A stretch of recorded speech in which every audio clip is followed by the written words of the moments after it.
Betrayed by PC Cast and Kristen Cast. New kid, check it out, Shawnee said as she slid into the big booth-like bench we always claim as ours for every school meal served in the dining hall. Translation: high-class school cafeteria. Tragic, twin, just tragic. Aaron, Aaron's voice totally echoed Shawnee's. She and Shawnee had some kind of psychic link that made them bizarrely similar, which is why we nicknamed them the twins. Even though Shawnee is a cafe latte colored Jamaican American from Connecticut, and Aaron is a blonde headed, blue eyed white girl from Oklahoma. Thankfully, she's Sarah Freebird's roommate. Damien nodded toward the petite girl with serious black hair who was showing the lost looking new kid around the dining hall, his sharp, fashion wise gaze checking out the two girls and their outfits from shoes to earrings. In one fast glance, clearly her fashion sense is better than Sarah's despite the stress of being marked and changing schools. Maybe she'll be able to help Sarah out with her unfortunate ugly shoe prosperity.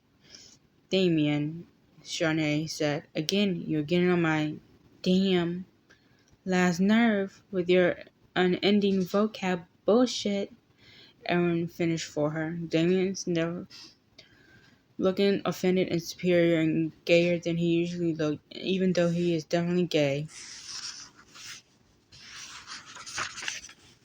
If your vocabulary wasn't so small, you wouldn't have to carry a dictionary around with you to keep up with me. The twins narrowed their eyes at him and sucked air to begin a no assault, which thankfully my roommate interrupted in her thick Oklahoma accent. Stevie Ray twanged the two definitions as if she was giving clues for a spelling bee. Prosperity, and of often intense natural preference, abysmal. Absolutely horrible. There, now would y'all quit bickering and be nice? You know, it's almost time for parent visitation, and we shouldn't be acting like retards when our folks show up. Oh crap! I said. I totally forgotten about parent visitation. Damien groaned and dropped his head down on the table, banging it not so gently. I totally forgotten too. The four of us gave him sympathetic looks. Damien's parents were cool with him being Mark, moving to the house at night and beginning the change that would either turn him into a vampire or, if his body rejected the transformation, kill him. They were not okay with him being gay. At least Damien's parents were okay with something about him. My mom and her current husband, my step-loser, John Heffer, on the other hand, hated absolutely everything about me. My parentals aren't coming. They came last month. This month they're too busy. Twin, once again we prove our twinness, Aaron said. My parentals sent me an email. They aren't coming either because of some Thanksgiving cruise they decided to take to Alaska with my Aunt Elaine and Uncle Liar Lloyd. Whatever, she shrugged, apparently and unbothered as Shanae about her parents' absence. Hey, Damien, maybe your mama and daddy won't show up either, Stevie Ray said with a quick smile. He sighed. They'll be here. It's my birthday month. They'll bring presents. That doesn't sound too bad, I said. You were talking about needing a new sketch pad? They won't give me a sketch pad, he said. Last year I asked for an easel. They got me camping supplies and a subscription to Sports Illustrated. Eesh, said Shawnee and Aaron together with Stevie Ray and I wrinkling our nose and made seventh noises, clearly wanting to change the subject. Damien turned to me. This will be your parents' first visit. What are you expecting? Nightmare, I sighed. Totally, absolute, and complete nightmare. Zoe, I thought I'd bring my new roommate over to meet you. Diana, this is Zoe Redbird, the leader of the Dark Daughters. Glad to be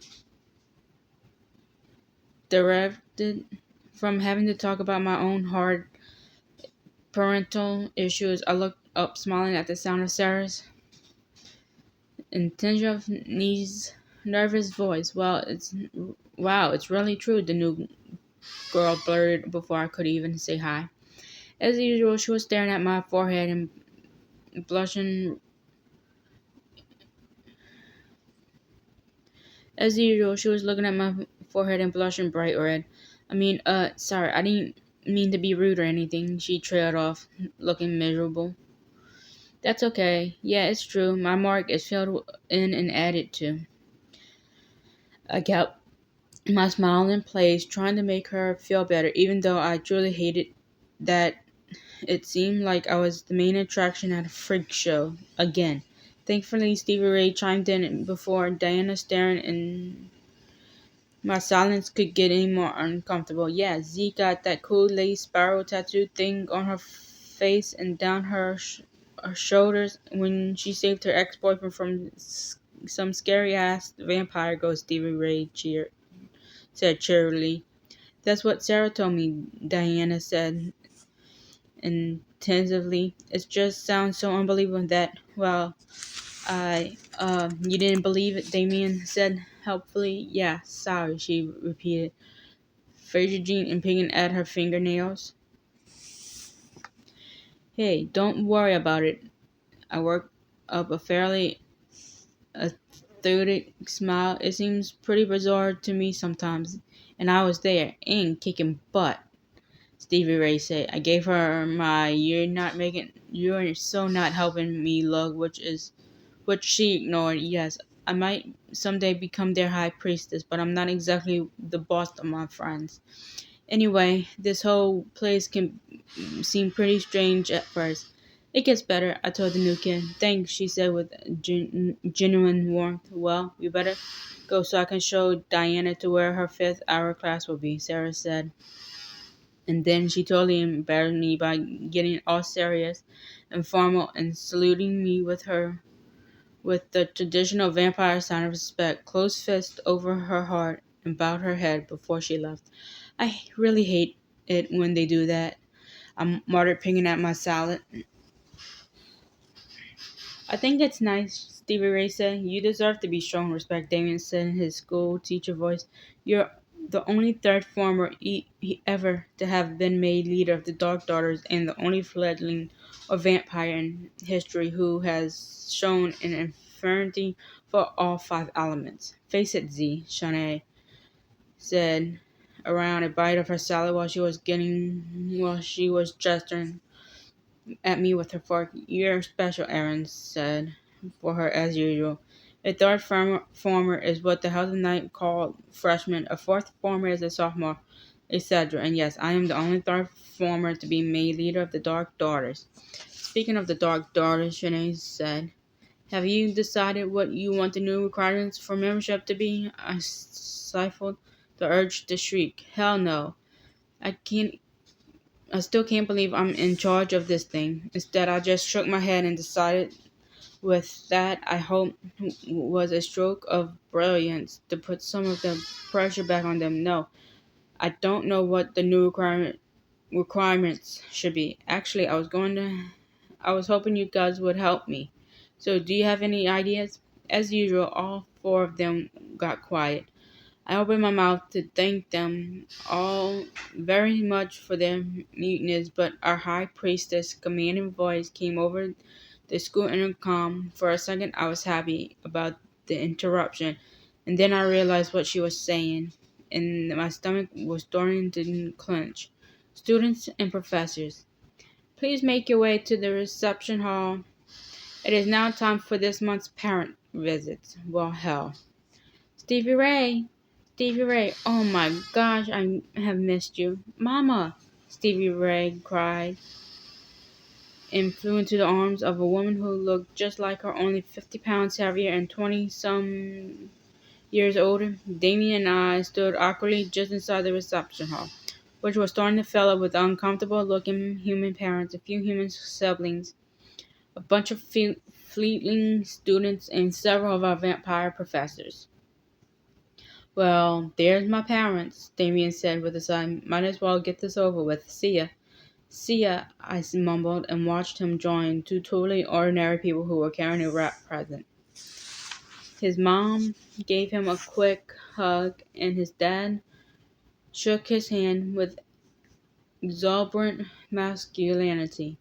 Damien looked pale and stressed. I made my way over to the long linen draped table that ran the length of one wall.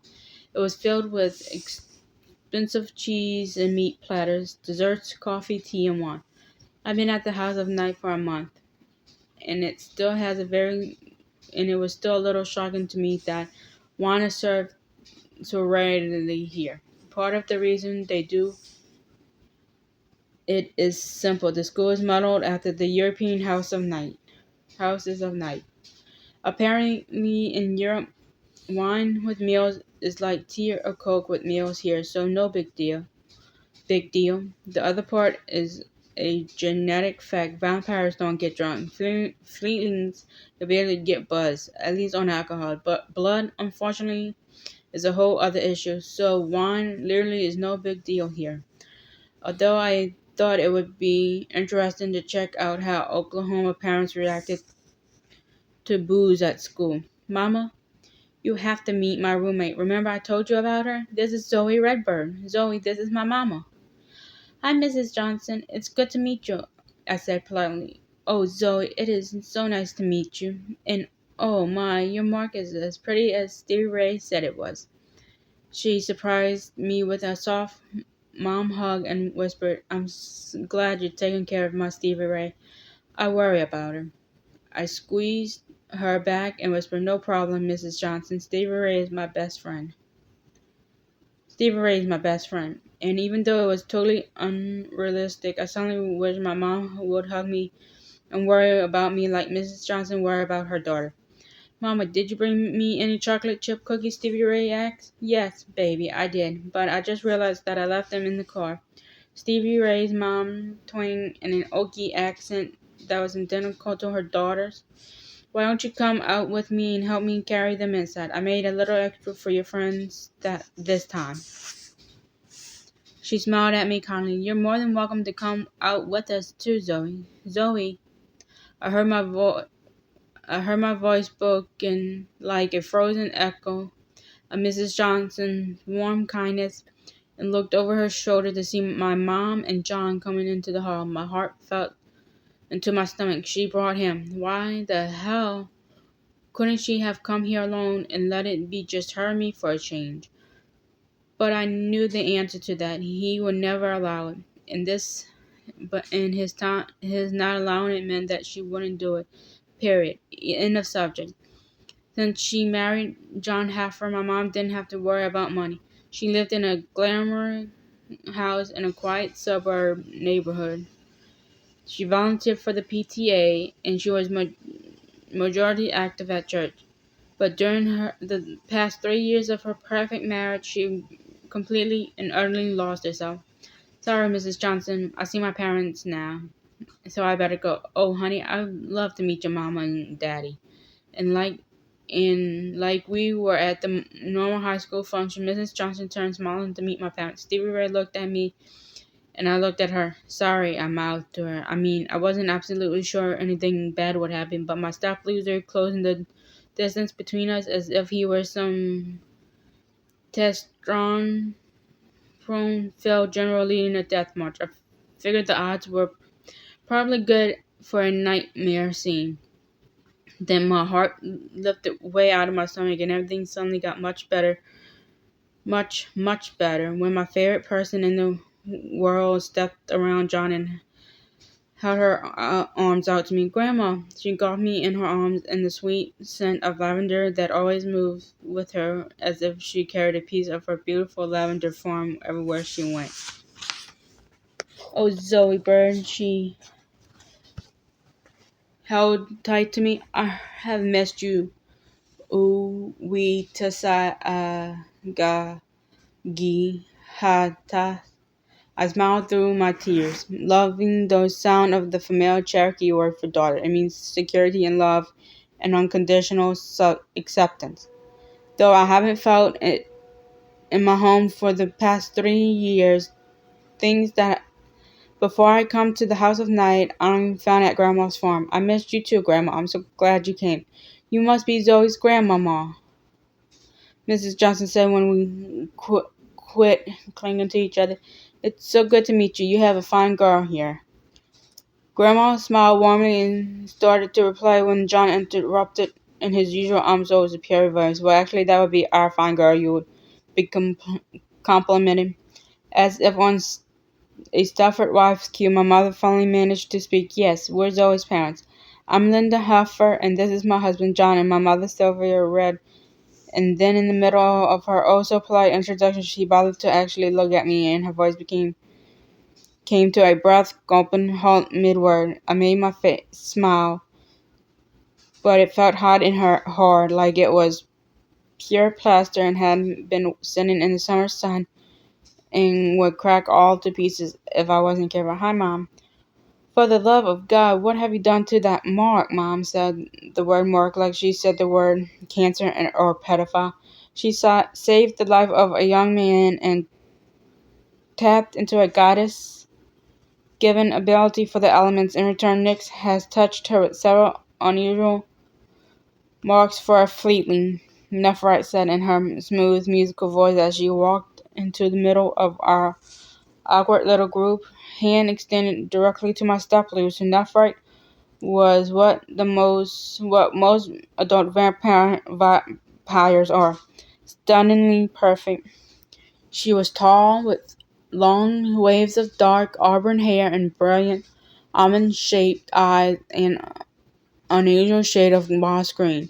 She moved with a grace and confidence that was clearly not human, and her skin was so spectacular that it looked like someone had turned a light on inside her. Today she was wearing a sleek, royal blue silk suit with silver spiral earrings, representing the path of the goddess, but it's not like most parents knew that. A silver form of the goddess with upraised hands was embroidered over her left breast, as it was all over all of the professor's breasts. His smile was dazzling. Mr. Heffer, I am Nephite, High Priestess of the House of Night. Although it might be easier if you could just think of me as you would any ordinary high school's principal. Thank you for coming to parent visitation night. I could tell that he took her hand automatically. I was sure he would have refused it if she hadn't caught him by surprise. She shook his hand quickly and then turned to my mom. Mrs. Hafner, it is a pleasure to meet Zoe's mother. We are so pleased that she has joined the House of Night. Well, thank you, my mom said, clearly disarmed by Nephrite's beauty and charm. When Nephrite greeted my grandma, her smile widened and became more than just polite. I noticed that they shook arms in the traditional vampire greeting style, grasping each other's forearms. Sylvia Redbird, it is always a pleasure to see you. Nephrite, it makes my heart glad to see you, too. And I thank you for honoring your oath to look after my granddaughter. It is an oath that is not a burden to fulfill. Zoe is such a special girl. Now, Nephrite smile included me in its warmth. Then she turned to Stevie Ray and her mother. And this is Zoe's roommate, Stevie Ray Johnson, and her mother. I heard that the two of them were particularly inseparable and that even Zoe's cat has taken to Stevie Ray. Yeah, it's true. She actually sat on my lap while we watched TV last night, Stevie Ray said laughingly. And Nala doesn't like anyone except Zoe. Cat, I don't remember anyone giving permission for Zoe to get a cat, John said, making me want to retch.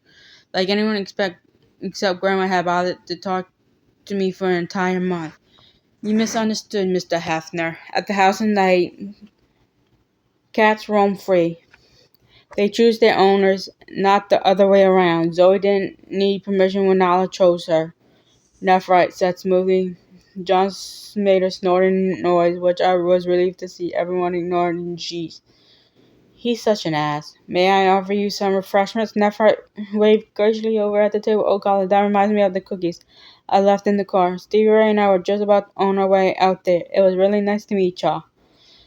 With a quick hug for me and a wave to everyone else. Stevie Ray and her mom escaped, leaving me there even though I wish I was elsewhere. I stayed close to Grandma, lacing my fingers through hers as we walked over to the refreshment table, thinking how much easier this would be if it was just she who had come to visit. I snuck a look at my mom. A permanent frown seemed to have been painted on her face. She was looking around at the other kids and hardly even glanced in my direction. Why come at all? I wanted to scream at her. Why seem like you might actually care, might actually miss me, and then show so obviously that you don't. Wine, Sylvia, Mr. and Mrs. Hefner? Nephrite offered. Thank you. Red, please, Grandma said. John, tight lips, registered his displeasure. No, we don't drink. With a superhuman effort, I didn't roll my eyes. Since when didn't he drink?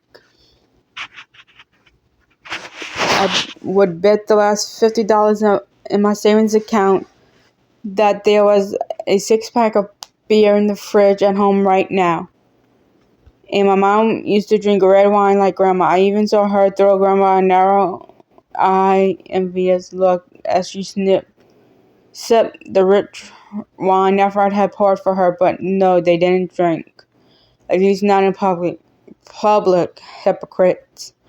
So you were saying that the addition to Zoe's mark happened because she did something special? Grandma squeezed my hand. She told me that she'd been made leader of the Dark Daughters, but she didn't tell me how exactly that happened. I felt myself tense up again. I really didn't want to deal with the scene it would cause if my mom and John found out that what actually happened was that the ex-leader of the Dark Daughters had cast a spell on Halloween night known as the House of Night as Siren. The night the veil between our world and the world of spirits is thinnest. Conjured some very scary vampire spirits and then lost control of them when my human ex-boyfriend Heath stumbled up looking for me. And I so didn't want anyone to ever mention what only a couple of people knew, that Heath was looking for me because I tasted his blood and he was fast becoming fixated on me. Something humans do pretty easily when they get involved with vamps. Even vamp fledglings, for that matter. So the then dark leader of the Dark Daughters, Aphrodite, totally lost control of the ghosts and they were going to eat Heath, literally. Worse, they were also acting like they wanted to take a chunk out of the rest of us too, including totally hot Eric Knight, the vamp kid, who I can happily report is definitely not my ex-boyfriend, but who I certainly been dating this past month, so he's my almost boyfriend. Anyway, I had to do something, so with the help from Stevie Ray, Damien, and the twins, I cast my own circle, tapping into the power of the five elements: wind, fire, water, earth, and spirit. Using my affinity for the elements, I managed to banish the ghosts back to wherever it is they live or unlive. When they were gone, I had these new tattoos, a delicate collection of lace-like sapphire spirals that framed my face. Totally unheard of for a mere feeling to have, and matching marks intersected with cool rune-like looking symbols on my shoulders, something no fleeting vamp has ever had. Then Aphrodite was exposed as the running-ass leader she was, causing Nephrite to fire her and put me in her place. Consequently, I'm also in training to be a high priestess of Nyx, the vampire goddess who is night personified. None of that would go over well with ultra-religious, ultra-judgmental Mom and John.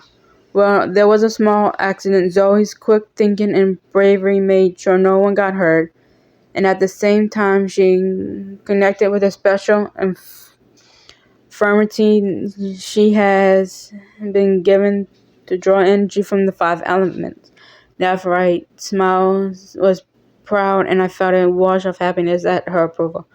The tattooing is simply an outward sign of the favor she has found in the goddess. What are you saying? What you are saying is blasphemy, John spoke in a tight, strained voice that managed to sound condescending and angry at the same time. You're putting her immortal soul in danger. Nephthite turned her moss green eyes on him. She didn't look angry. She looked amused. You must be one of the elders of the people of faith. His bird-like chest swelled and said, "Up, well, yes, I am." "Then let us come to an understanding quickly, Mr. Hefner. I would not think of coming into your home or into your church and belittling your beliefs, though I disagree profoundly with them. Now, I do not expect you to worship as I do. In truth, I would never even think to attempt to sway you to my beliefs, even though I have a deep and abiding commitment to my goddess. So all I insist upon is that you show me the same courtesy I have already awarded you.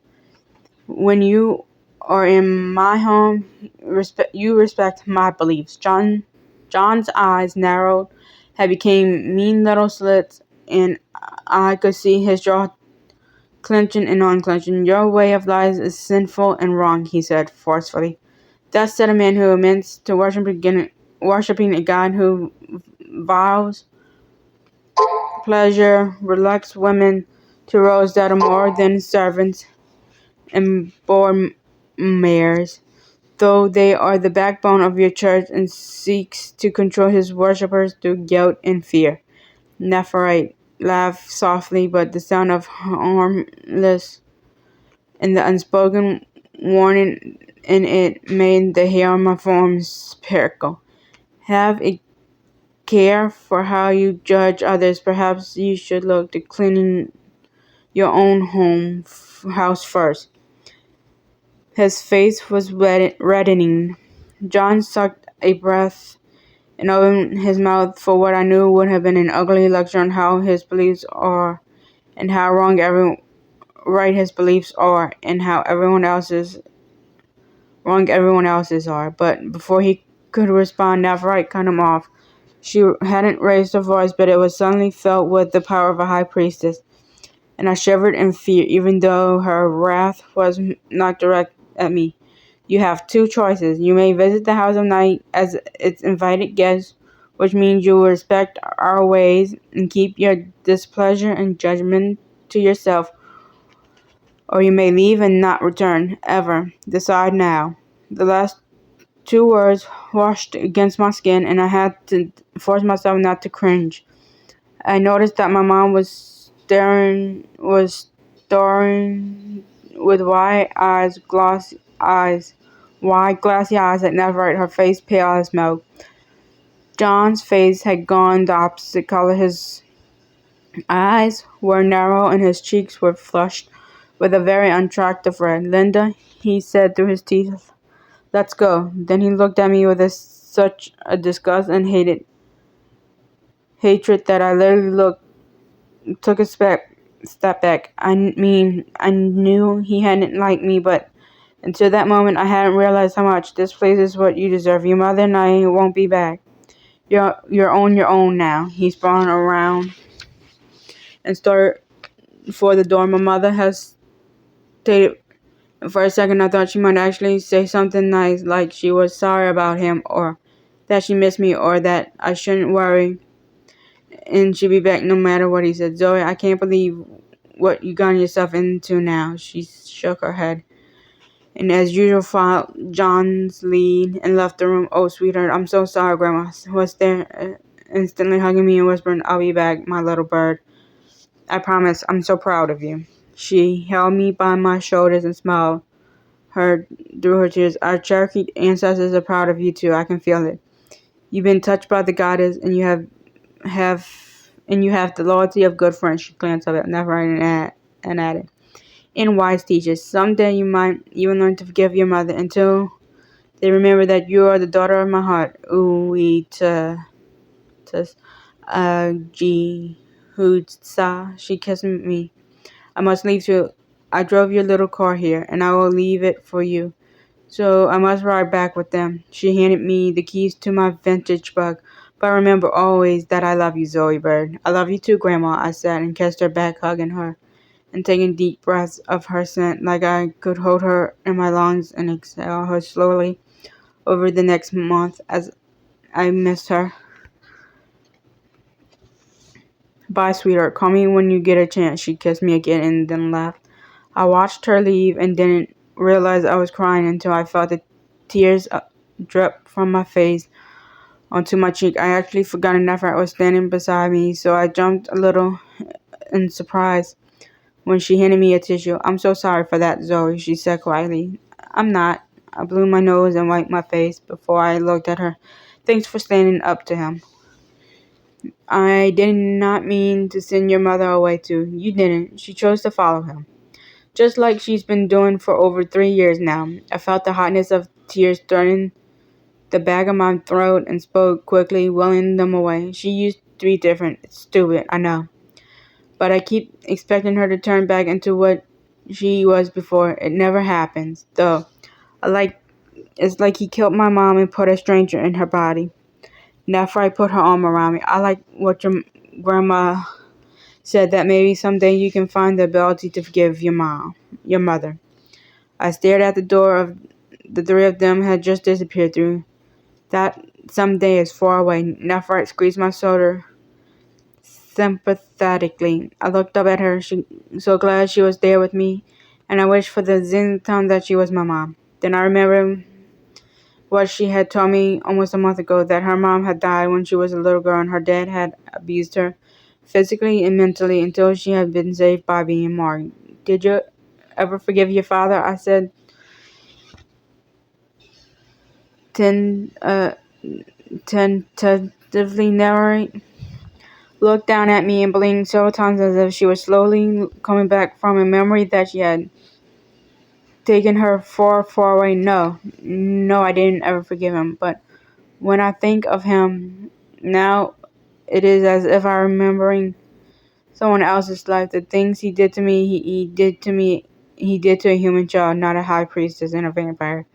And to a high priestess and vampire, he, like most humans, is completely inconstitutional. Her words sounded strong and sure but as I looked into the depths of her beautiful green eyes, I saw a flicker of something old and painful and definitely not forgotten, and wondered how honest and how honest she was being with herself. That's the end of chapter 1. We will start on chapter 2 another day.